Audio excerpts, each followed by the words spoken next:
നമസ്കാരം, കൊട്ടാരക്കര മീഡിയയിലേക്ക് സ്വാഗതം. മെഡിക്കൽ ബിരുദ പ്രവേശന പരീക്ഷയായ നീറ്റിനെതിരെ ഉയർന്ന ആരോപണങ്ങൾക്കൊടുവിൽ ഗ്രേസ് മാർക്ക് ലഭിച്ച 1563 വിദ്യാർത്ഥികളുടെ സ്കോർ കാർഡ് റദ്ദാക്കാൻ സുപ്രീം കോടതി അനുമതി നൽകിയിരിക്കുകയാണ്. പരീക്ഷാഫലം വിവാദമായ പശ്ചാത്തലത്തിൽ സംഭവത്തെക്കുറിച്ച് അന്വേഷിക്കാൻ നിയോഗിച്ച കമ്മീഷന്റെ ശുപാർശ കോടതി അംഗീകരിക്കുകയായിരുന്നു. ഇതോടെ നീറ്റ് പരീക്ഷയുടെ മറവിൽ നടക്കുന്ന വൻ തട്ടിപ്പിനെ കുറിച്ച് നിരന്തരം സംസാരിക്കുകയും നിയമപോരാട്ടം നടത്തുകയും ചെയ്ത അലക് പാണ്ഡെയുടെ പ്രവർത്തനങ്ങൾ വലിയ തോതിൽ ചർച്ചയാകുകയാണ് ഇപ്പോൾ. 2024 മെയ് 5-നായിരുന്നു നീറ്റ് പരീക്ഷ നടന്നത്. അതിനു പിന്നാലെ ചോദ്യപേപ്പർ ചോർന്നുവെന്ന ആരോപണം ഉയരുകയും പട്നയിൽ 13 പേർ അറസ്റ്റിലാകുകയും ചെയ്തിരുന്നു.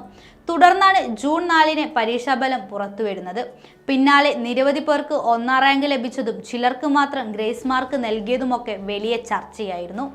24 ലക്ഷത്തോളം വിദ്യാർത്ഥികളാണ് രാജ്യത്തൊട്ടാകെ നീറ്റ് പരീക്ഷ എഴുതിയത്. നിശ്ചയിച്ചതിലും നേരത്തെയാണ് ഫലം പ്രസിദ്ധീകരിച്ചത്.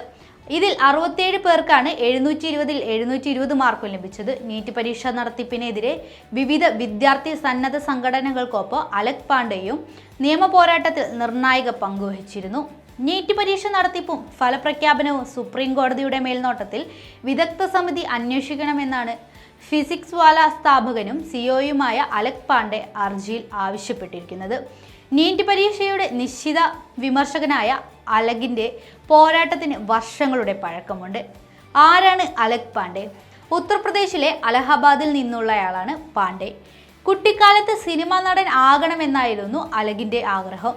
ഇതിനുവേണ്ടി ഒരുപാട് പരിശ്രമിക്കുകയും ചെയ്തു. എന്നാൽ വിദ്യാഭ്യാസ മേഖലയിൽ പ്രവർത്തിക്കാനായിരുന്നു അലകിന്റെ തലവിധി. 8ാം ക്ലാസ് വിദ്യാർത്ഥികൾക്ക് ട്യൂഷൻ എടുത്തുകൊണ്ടായിരുന്നു അലകിന്റെ വിദ്യാഭ്യാസ മേഖലയിലേക്കുള്ള കടന്നുവരവ്. ഫിസിക്സ് ആയിരുന്നു അലകിന്റെ ഇഷ്ടവിഷയം. ഈ ഫിസിക്സിനെ തന്നെ പിന്നീട് അദ്ദേഹത്തിന്റെ ജീവിതമാർഗമായി മാറുകയും ചെയ്തു. കാൺപൂരിലെ ഒരു കോളേജിൽ ബിടെക്കിന് ചേർന്ന അലക് കോഴ്സ് പൂർത്തിയാക്കാതെ ട്യൂഷൻ മേഖലയിലേക്ക് തിരികെ പോയി. തുടർന്നാണ് ഫിസിക്സ് വാല ഓൺലൈൻ ട്യൂഷൻ പദ്ധതിയുടെ തുടക്കം. ഇന്ന് യുപിയിലെ ഏറ്റവും വലിയ ധനികരിൽ ഒരാളാണ് അലക്. 2016-ലാണ് നീറ്റ് പരീക്ഷ എഴുതുന്ന വിദ്യാർത്ഥികളെ ഫിസിക്സ് വിഷയത്തിൽ സഹായിക്കാനായി അലക് ഫിസിക്സ് വാല എന്ന പേരിൽ യൂട്യൂബ് ചാനൽ തുടങ്ങിയത്. ഇന്ന് ഫിസിക്സ് വാലയ്ക്ക് 601 യൂട്യൂബ് ചാനലുകളും ഓൺലൈൻ ട്യൂഷൻ ആപ്പുമുണ്ട്. 31 മില്യൺ സബ്സ്ക്രൈബേഴ്സ് ആണ് ഈ യൂട്യൂബ് ചാനലിലുള്ളത്. പാണ്ഡെയുടെ ആസ്തി 2000 കോടിക്ക് മുകളിലാണ് എന്നാണ് റിപ്പോർട്ട്.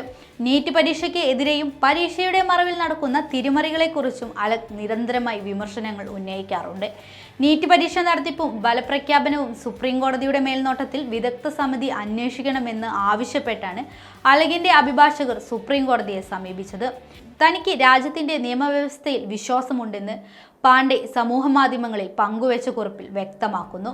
ഞാൻ കോടതിയിലും നിയമവ്യവസ്ഥയിലും വിശ്വസിക്കുന്നു. നമ്മുടെ വിദ്യാർത്ഥികൾക്ക് നീതി ലഭിക്കും. അലക് പാണ്ഡെ കുറിച്ചത് ഇങ്ങനെയായിരുന്നു.